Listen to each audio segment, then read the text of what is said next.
দিতে দেব না, সতীতে দাঁড়িয়ে আবারও ওয়াকফ আশ্বাস মুখ্যমন্ত্রী মমতা বন্দ্যোপাধ্যায়। যদি ওয়াকফ নিয়ে আন্দোলন করতে হয় দিল্লিতে যান, এখানে নয়। বাংলায় আপনাদের কোনো প্রবলেম নেই, বাংলায় আমি আছি, মনে রাখবেন।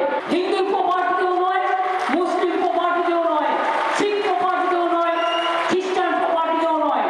আমি কখনো কারো জমি অধিকার করি না, আর কোর্টে অলরেডি স্টে আছে, এটা সাব জুডিস কেস, আপনারা জানেন।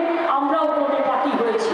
এইটা নিয়ে আর ঘুরোঘুরি করবেন না, ঘুরোঘুরি করবেন না।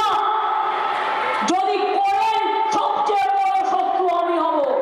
যদি আপনার কেউ অধিকার কিনে নেয়, অধিকার রক্ষা করার গ্যারান্টি আমাদের, এটা মাথায় রাখবে।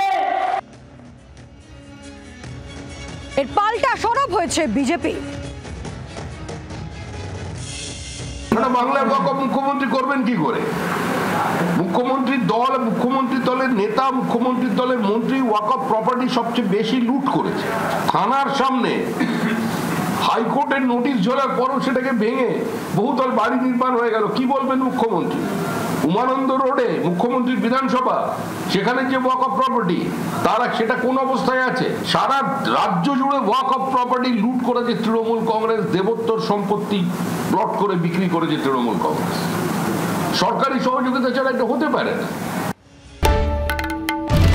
বাংলার আওয়াজ, বাঙালির আবেগ, জি 24 ঘন্টা।